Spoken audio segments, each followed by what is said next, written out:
Hey, what is up guys, MKBHD here, and today Apple finally unveiled their new iPhone, the iPhone 7 and iPhone 7 Plus. And as you probably noticed, a lot of the leaks are true. The model I showed was super accurate, the articles you saw were right, so it's a very familiar looking iPhone, but there were a few surprises, so this is everything you need to know that's new and different this year. These are the 10 new features of the iPhone 7. Number 1 is the new design. And you couldn't see me as I said that, but I put new in air quotes because, like I said, this is a very familiar iPhone to the 6 and 6S. Same shape, same dimensions, same weight, same feel on the hand.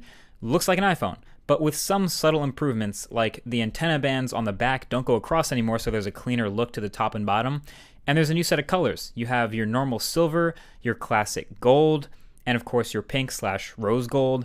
And then no more space gray, but a jet black and black. So the black is this purely all matte black look, and I gotta say, this feels really good and looks good in person.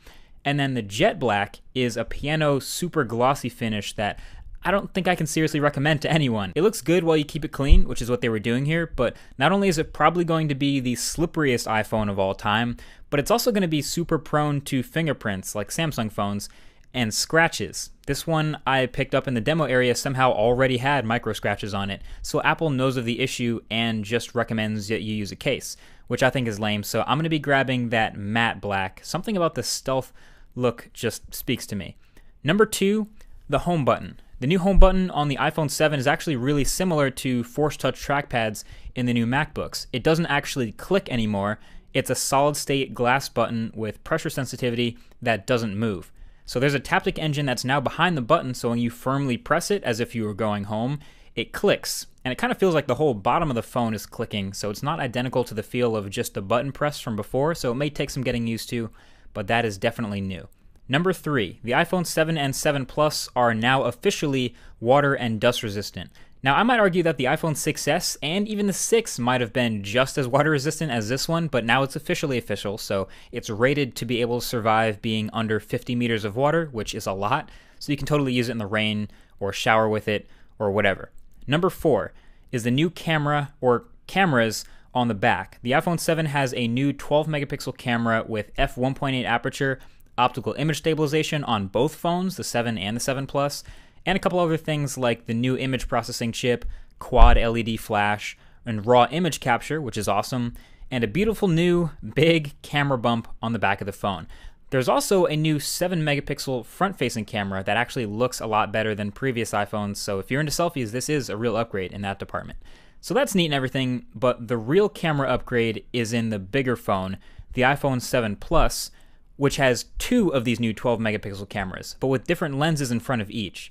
So on the right is the normal 28mm lens, same as a smaller phone, and on the left is a 56mm lens, so twice that focal distance for basically 2 times optical zoom. So this 2x camera is better for portraits and for subjects that are further away, since that's what telephotos are good for.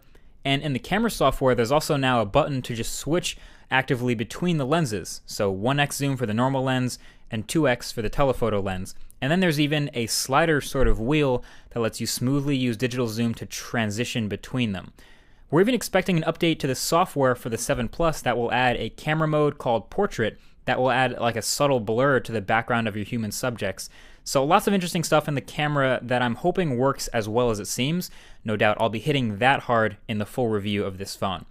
Number 5, the display. So the iPhone 7 display is actually mostly still the same as before, same size, same old resolution, same IPS technology, but it's apparently up to 25% brighter and has a wider color gamut, so colors will pop a little more, but probably not quite like an OLED. Number 6 is the stereo speakers, and I'm going to put that in air quotes again too, so it's a little bit of an unorthodox setup. As you can see, the bottom of the phone is one of the speaker grills, it's downward facing, and at the top of the phone, actually in the earpiece, is the other side of the stereo pair, and that's front facing. So yeah, it's a bit weird, but technically that makes these stereo speakers. No idea how good they sound yet. Gotta test that when I get it. Number 7, Lightning earpods. Every iPhone 7 and 7 Plus will ship with these Lightning earbuds, because there's no headphone jack in the new iPhone. Yeah, I know, we saw it coming, but it's still kind of weird to actually see it happen. But yeah, Apple will join Motorola in shipping every phone with an adapter. This one's a little lightning to audio jack adapter that will also retail for $9, which is good to know because you're probably going to lose it. And speaking of things you're going to lose, number 8 is Apple's introduction of optional wireless earpods. They'll call them AirPods. I get it. These will be $160, and they're pretty much exactly what they look like. It's earpods without the cables.